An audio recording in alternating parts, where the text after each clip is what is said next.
Сәлем достар! Жеке бизнестеріңізге арнайы осындай стикер жасап үйренгілеріңіз келсе, видеоны соңына дейін көріп, лайк басып, комментария жазып қолдап кетіңіздер. Предложениені Play Market'тен тегін жүктей аласыз. Ең алдымен Google'дан бізге қажетті саладағы фотоларды көшіріп аламыз.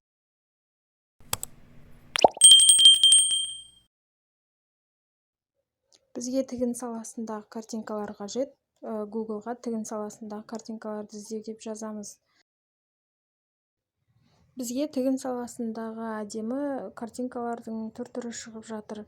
Осы картинкалардың ішінде өзімізге ұнаған біреуін таңдап аламыз да телефонымызға көшіріп аламыз.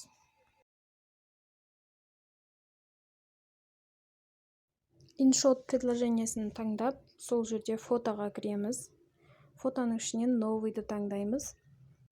Жаңағы көшіріп алған картинкамызды таңдап, ол картинкада артық жерлер болса, оны өшіреміз. Кесіп аламыз яғни. Өзімізге қажетті өлшемді кесіп алғаннан кейін стикер жасауға кірісеміз. Бұл жасап жатқан жұмысымыздың тағы бір артықшылығы.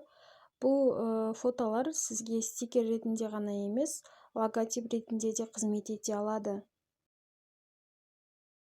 Фотомызды кесіп дайындап алдық. Енді бізге кішкене алыстату үшін рамкаға кіріп, фотоны өзімізге қажетті көлемге жеткізіп алуымыз қажет. Экранның төменгі бөлігінен пипті таңдаймыз.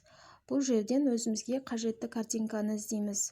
Бізге қазір Instagram аккаунтты белгілеу үшін Instagram суреті қажет болады.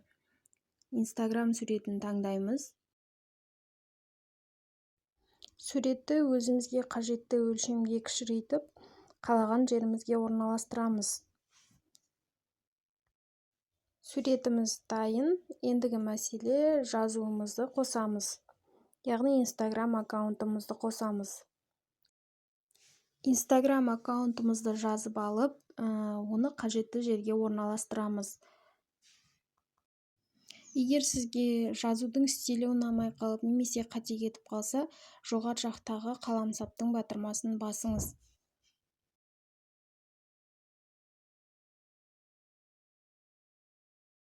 Осы жерден өзіңізге ұнайтындай етіп жазудың түсін, стилін таңдай аласыз.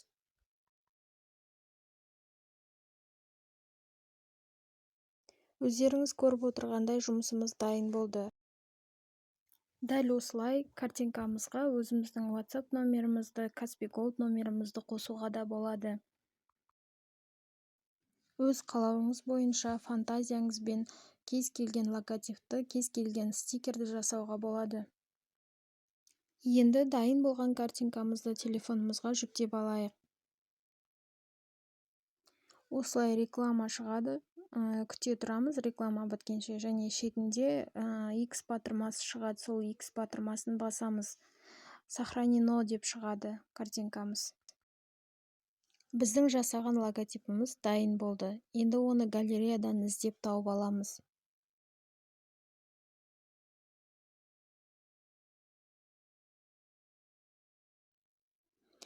Логотипімізді телефонымыздан таптық. Енді отправить батырмасын басып, стикер жасайтын предложениемізге жібереміз. Міне стикерге қосылды. Енді қай стикерге добавить ету керектігін таңдап, оны сохранить етеміз.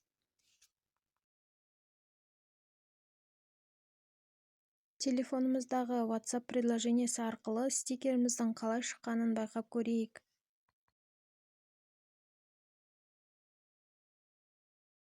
Бұл жерден менің осы уақытқа дейін жасаған стикерлерімді байқасаңыздар болады. Қазір ғана жасап дайындаған стикерімізді жібереміз.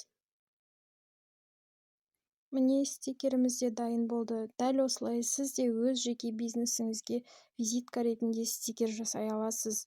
Бізбен болғандарыңызға көп рахмет. Лайк басып қолдап кетіңіздер.